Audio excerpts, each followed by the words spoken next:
है दोस्तों, welcome to inside UPSC. आज के वीडियो लेक्चर में हम बात करेंगे कि जीडीपी क्या होता है, ग्रॉस डोमेस्टिक प्रोडक्ट का मतलब क्या होता है, इसके बारे में। ठीक है, तो चलिए शुरू करते हैं आज का वीडियो। अगर मैं जीडीपी की बात करूं, ग्रॉस का मतलब क्या होता है? ग्रॉस का मतलब होता है टोटल। ठीक है, अब अगर हम मैथमेटिक्स की बात कर रहे होंगे तो हम क्या करेंगे, ग्रॉस शब्द का यूज नहीं करेंगे। हम कौन से शब्द का यूज करेंगे? टोटल शब्द का। बट हम बात कौन सी कर रही है? बात हम इकोनॉमी सब्जेक्ट की कर रही है। इकोनॉमी के अंदर में जो है हम नेशनल इनकम पढ़ रहे हैं, तो इकोनॉमी में टोटल की जगह पर जो है ग्रॉस शब्द का यूज होता है। देन डोमेस्टिक का मतलब क्या होता है? अब हमारा इंडिया क्या है? अब हमारा इंडिया जो है हमारा घर है। अब हमारे इंडिया में जो है हम कुछ प्रोडक्ट्स बनाएंगे, कुछ गुड्स बनाएंगे, कुछ सर्विस बनाएंगे। तो जो इंडिया के अंदर में गुड्स एंड सर्विस बनेंगी उसको हम क्या बोलेंगे? ये हमारे डोमेस्टिक प्रोडक्ट है, ये हमारे घरेलू प्रोडक्ट है। इसी को जो है ग्रॉस डोमेस्टिक प्रोडक्ट बोला जाता है। अब इसकी डेफिनेशन देख लेते हैं। तो देखो, it is the total value of final goods and service produced in the boundary of a country in one financial year. अब हिंदी में भी पढ़ लेते थोड़ा सा। यह एक वित्तीय वर्ष में किसी देश की सीमा में उत्पादित अंतिम वस्तुओं और सेवाओं का कुल मूल्य। तो यहाँ पर आप याद रखना कि अंतिम वस्तु बोल रहा है, फाइनल गुड्स बोल रहा है एंड सर्विस बोल रहा है। तो इसका मतलब क्या होगा? देखो भाई, ये हो गया हमारा इंडिया।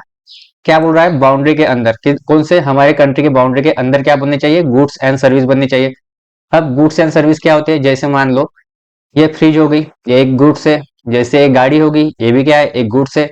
मोबाइल हो गया, लैपटॉप हो गया, ये भी क्या है? हमारा गुड्स है। देन ये जो मुर्गी है ये भी गुड्स ही है। देन ये पानी की बोतल, ये क्या हो गए? ये हमारे गुड्स हो गए। देन क्या बोल रहा है? सर्विस भी होनी चाहिए। तो सर्विस का एग्जाम्पल देख लो, ये क्या है? आपकी तबीयत खराब हो गई, आप हॉस्पिटल में गए, तो डॉक्टर क्या करेंगे? आपको सर्विस प्रोवाइड करेंगे। तो ये क्या है? एक सर्विस का एग्जाम्पल है। जैसे आप हर महीने के लिए माली के पास का जाते हो बाल कटाने के लिए, तो माली क्या कर रहा है? आपको सर्विस प्रोवाइड कर रहा है। मान लो कहीं पर आपको यात्रा करनी है, ठीक है, तो आपके पास तीन ऑप्शन होते हैं। एक तो आप रेलवे से जा सकते हो, एक तो आप प्लेन से जा सकते हो, एक तो आप जो है बसेस से जा सकते हो। तो ये भी क्या है? ये भी सेवा है। देन ये जो डिलीवरी बॉय है, ये जो सामान लेकर आता है आपके घर में, ये भी क्या है? ये भी एक सर्विस का एग्जाम्पल है। तो ये जो गुड्स एंड सर्विस बन रही है, ये कहाँ पर बननी चाहिए? ये इंडिया की बाउंड्री के अंदर में बननी चाहिए। जीडीपी की पहली कंडीशन। देन कब से कब तक बननी चाहिए? वन फाइनेंशियल ईयर के बीच में बननी चाहिए। मतलब 1 अप्रैल से लेकर जो है 31 मार्च के बीच में जो है ये गुड्स एंड सर्विस इस बाउंड्री के अंदर अगर बनेंगी तो हम उसको क्या बोलेंगे? जीडीपी बोलेंगे। और जीडीपी भी कैसे? इनका फाइनल कॉस्ट लेंगे, इनकी जो अंतिम वस्तु की प्राइस होंगी ना, सेवा वस्तु और सेवाओं की, वही हमारा जीडीपी हो जाएगा। मतलब हम मान लेते कि ये फ्रिज जो है 100 रुपए की है, ये कार 100 रुपए की है, ये लैपटॉप 100 रुपए का है। तो मान लेते कि ये जो गुड्स है, ये टोटल गुड्स की प्राइस कितनी है? फाइनल 500 रुपए है। ठीक है। देन ये जो सर्विस है, सर्विस की प्राइस हम कितना मान लेते हैं? ये डॉक्टर हो गया, ये माली हो गया, ये रेलवे का किराया रेंट वगैरह हो गया, ये भी 500 रुपए है। तो एक साल के अंदर में जो है हम गुड्स भी बना रहे हैं, हम सर्विस भी बना रहे हैं। तो गुड्स की टोटल प्राइस है 500 रुपए, सर्विस की टोटल प्राइस है 500 रुपए। तो हमारा टोटल जीडीपी कितना हो जाएगा? हमारा टोटल जीडीपी हो जाएगा 1000 रुपए एक साल के लिए। जो ये 1 अप्रैल से लेकर 31 मार्च के बीच में हमारा जीडीपी क्या हो गया? 1000 रुपए हमारा जीडीपी हो जाएगा इस साल के लिए। अभी भी नहीं समझाऊंगा तो मैं एक एग्जाम्पल के माध्यम से आपको समझाता हूँ, आपको समझ में आ जाएगा। देखो, ये हो गया हमारा इंडिया। इंडिया के बाउंड्री के अंदर की बात हो रही है, तो हम मान लेते हैं कि हम जो है इंडिया के बाउंड्री के अंदर प्रोडक्शन कर रहे हैं। किस चीज का? कार बना रहे हैं। तो कार बनाने के लिए हमको सबसे पहले क्या लगता है? सबसे पहले हमको लोहा लगता है रॉ मटेरियल के तौर पर। तो मान लेते हैं कि हमने 50,000 का लोहा लिया रॉ मटेरियल। क्यों? कार बनानी है हमको। अब इसमें जो है मैन्युफैक्चरिंग करके, इस लोहे को जो है कन्वर्ट करके हमने कार बनाई। कार में हमने टायर ऐड किए, चक्के ऐड किए, लाइट लगाई, कार को कलरिंग वगैरह किए। तो फाइनली कार बनकर कितने की तैयार होगी? और मैन्युफैक्चरिंग सेक्टर ने अपना प्रॉफिट भी इसमें ऐड कर दिया। तो फाइनली कार बनकर जो है 70,000 में तैयार हुई। रॉ मटेरियल कितना का था? 50,000 का था। ठीक है। अब क्या आपको 70,000 में ये कार मिलेंगी? नहीं मिलेंगी। क्यों? क्योंकि गवर्नमेंट क्या करती है? गवर्नमेंट भी कुछ पैसा कमाती है। गवर्नमेंट इस कार पर जो है टैक्सेस लगा देंगी, शोरूम वाला अपना प्रॉफिट ऐड करेगा, तभी जो है आपको एक कार मिलेंगे। तो मान लेते हैं कि एक कस्टमर को जो है फाइनल 1 लाख में जो है कार मिल रही है। तो मैं क्या बोल रहा हूँ, जीडीपी में क्या हम कौन सी प्राइस काउंट करते हैं? हम ये 50,000 की प्राइस काउंट नहीं करेंगे, ये 70,000 की भी प्राइस काउंट नहीं करेंगे। क्योंकि जीडीपी की डेफिनेशन हमको बोलते हैं कि जो गुड्स एंड सर्विस है, इसकी फाइनल प्राइस जो होती है ना, ये हम जीडीपी में काउंट करते हैं। मतलब 1 लाख जो है ये इस प्राइस को हम जीडीपी में काउंट करेंगे। अब मान लेते हैं कि ये जो कार है ना, इस तरह से हमने 10 कार बनाई 1 अप्रैल से लेकर 31 मार्च के बीच में। तो टोटल कार कितनी बनाई हमने? 10 कार बनाई। एक कार की प्राइस कितनी थी? 1 लाख थी। तो इस साल के लिए हमारा जीडीपी कितना हो जाएगा? हमारा जीडीपी हो जाएगा 10 लाख। आई होप आपको अभी भी समझ में आ चुका होगा। देन सेकंड एग्जांपल की हम बात करते हैं। मान लेते हैं कि हमारी जो मैन्युफैक्चरिंग इंडस्ट्री है ये आइसक्रीम बनाती है। अब आइसक्रीम बनाने के लिए हमको रॉ मटेरियल के तौर पर क्या लगता है? मिल्क लगता है, दूध लगता है। अब मान लेते कि ये जो मिल्क है 70,000 का जो है मैन्युफैक्चरिंग सेक्टर ने लिया आइसक्रीम बनाने के लिए। अब इसमें जो है उसने प्रोसेसिंग वगैरह करके जो है ये आइसक्रीम बनाई। तो ध्यान, अभी ये जो है अपना प्रॉफिट भी ऐड करेंगे मैन्युफैक्चरिंग सेक्टर। तो मान लेते कि एक आइसक्रीम जो है 1 लाख की बनी। मैं एग्जाम्पल के लिए बता रहा हूँ, 1 लाख की जो है आइसक्रीम होती नहीं है वैसे, बट मैं समझाने के लिए आपको यहाँ पर बता रहा हूँ। तो भाई रॉ मटेरियल हो गया हमारा 70,000 का, आइसक्रीम बनी हमारी 1 लाख की। तो कस्टमर को 1 लाख में थोड़ी ना आइसक्रीम मिलेंगी। ये जो शॉप वाला होगा, आइसक्रीम बेचने वाला होगा, ये भी जो है अपना कुछ प्रॉफिट ऐड करेंगे। गवर्नमेंट भी जो है इस पर कुछ टैक्सेस लगा देंगी। तो मान लेते हैं कि एक कस्टमर को फाइनली एक आइसक्रीम जो है 1,40,000 की मिलेंगी। तो जीडीपी क्या बोल रहा है? जीडीपी बोल रहा है कि हम फाइनल गुड्स एंड सर्विस की कॉस्ट लेते हैं। मतलब इस 70,000 को भी हम काउंट नहीं करेंगे जीडीपी में, इस 1 लाख को भी जो है हम जीडीपी में काउंट नहीं करेंगे। हम जीडीपी में कौन सी प्राइस काउंट करेंगे? हम जीडीपी में जो है गुड्स की final and goods and service की फाइनल प्राइस जो है ना, ये काउंट करेंगे। मतलब 1,40,000 की हम प्राइस काउंट करेंगे। अब मान ले रहे हैं कि हमने 1 अप्रैल से लेकर 31 मार्च के बीच में 10 आइसक्रीम बनाई। तो एक आइसक्रीम की प्राइस कितना है? 1,40,000। तो 10 आइसक्रीम की जो है प्राइस कितना हो जाएंगे? 14 लाख। मतलब हमारा जीडीपी कितना हो गया? 1 अप्रैल से लेकर 31 मार्च के बीच में, एक साल के अंदर में हमारा जीडीपी हो जाएगा इस साल के लिए 14 लाख। तो आई होप अभी जो है जीडीपी का कॉन्सेप्ट जो है पूरा क्लियर तरीके से आपको समझ में आ चुका होगा। तो फाइनली आपको जीडीपी का मतलब क्या होता है, ये ग्रॉस डोमेस्टिक का मतलब क्या होता है समझ में आ चुका होगा। मतलब किसी कंट्री के बाउंड्री के अंदर, मतलब इंडिया के बाउंड्री, अभी हम जो है इंडिया की बात कर रहे हैं, तो इंडिया के बाउंड्री के अंदर में जो गुड्स एंड जो सर्विस बनती है, इसकी जो फाइनल कॉस्ट होती है, फाइनल प्राइस होती है, ये हम जीडीपी में काउंट करते हैं। और जितने भी गुड्स बनेंगे, जितनी भी सर्विस बनेंगी, इन टोटल क्वांटिटी को जो है इसके प्राइस से, फाइनल प्राइस से जो है हम इंटू करेंगे, तो हमको ग्रॉस डोमेस्टिक प्रोडक्ट मिल जाएगा। ठीक है ध्यान। अब ग्रॉस डोमेस्टिक प्रोडक्ट में और एक कंडीशन है, क्या है ये भी हम देख लेते हैं। देखो, production done by foreign nationals in an economy is a calculated in GDP if it is done with in the geographical boundary. मतलब एक अर्थव्यवस्था में विदेशी नागरिकों द्वारा किए गए उत्पादन की गणना जीडीपी में की जाती है यदि यह भौगोलिक सीमा के अंदर किया जाता है। मतलब अब हमारी इंडिया की भौगोलिक सीमा क्या है? जोग्राफिकल जो है बाउंड्री क्या है? ये हमारी ब्लैक लाइन जो दिख रही है, ये हमारी इंडिया की जोग्राफिकल बाउंड्री है।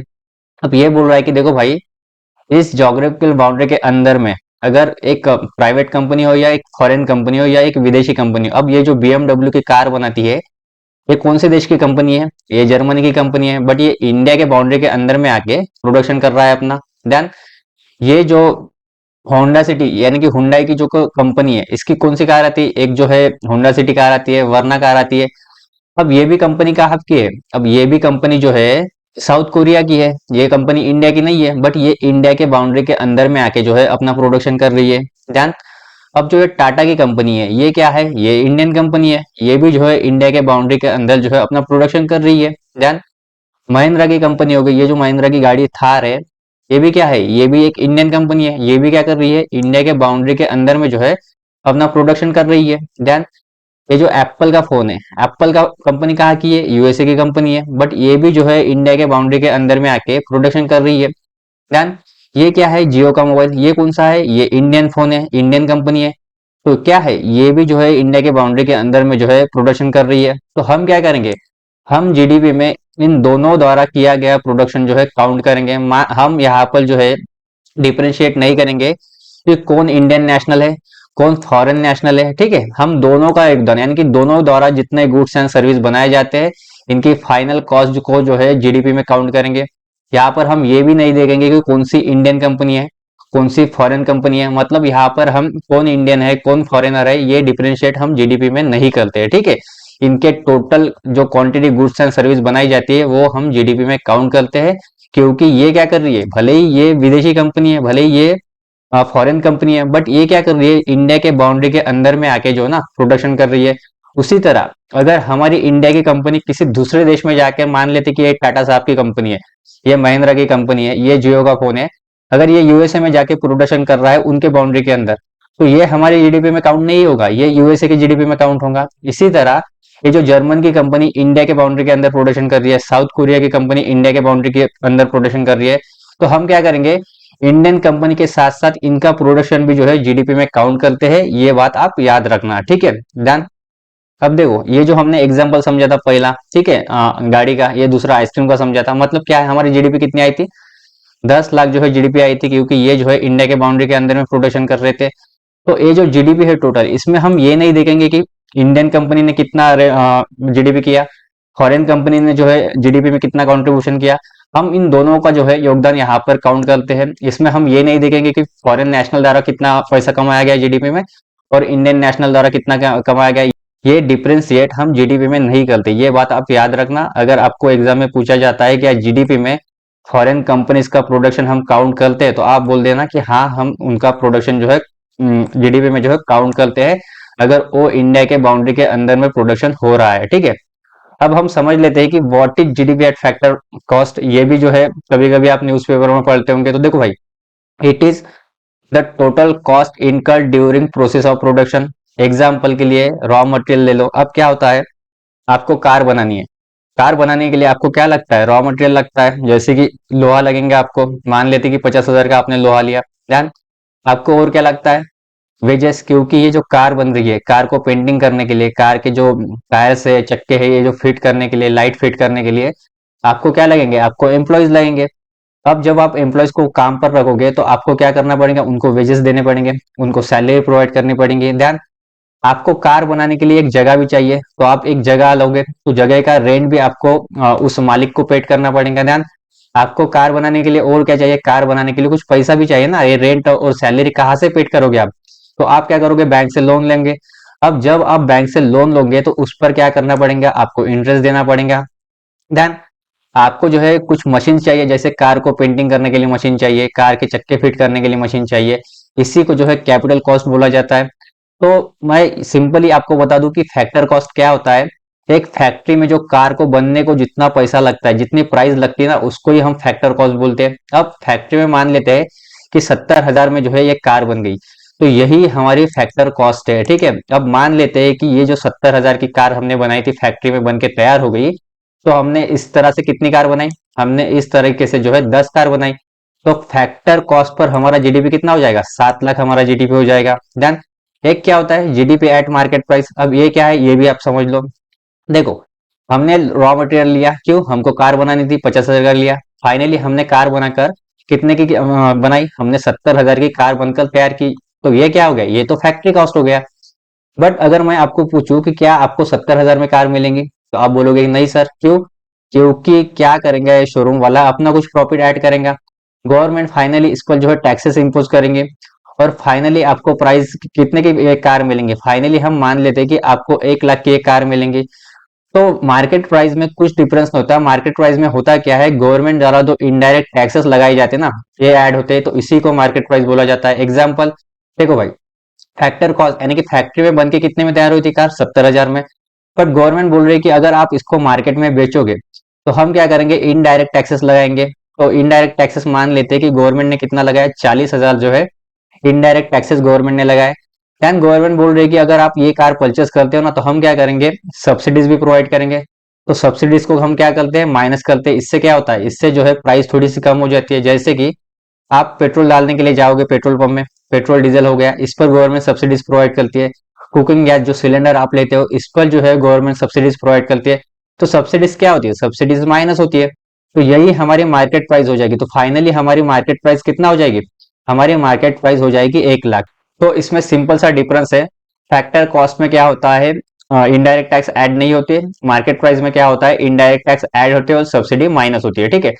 अब मान लेते हैं कि हमने जो है ऐसी 10 कारें बनाई, तो जीडीपी एट मार्केट प्राइस पे हमारा जीडीपी कितना हो जाएगा, हमारा जीडीपी हो जाएगा 10 लाख, ठीक है। अब ये देख लो एक बार फिर से मैं रिपीट कर दे रहा हूँ कि फैक्टर कॉस्ट और मार्केट प्राइस, ये कितना आया हमारा, factor cost per GDP 7 lakh आया था, मार्केट प्राइस पर हमारी जीडीपी कितनी आई थी, 10 लाख आई थी। क्यों, क्योंकि इसमें जो है इनडायरेक्ट टैक्सेस जो है ऐड नहीं थे।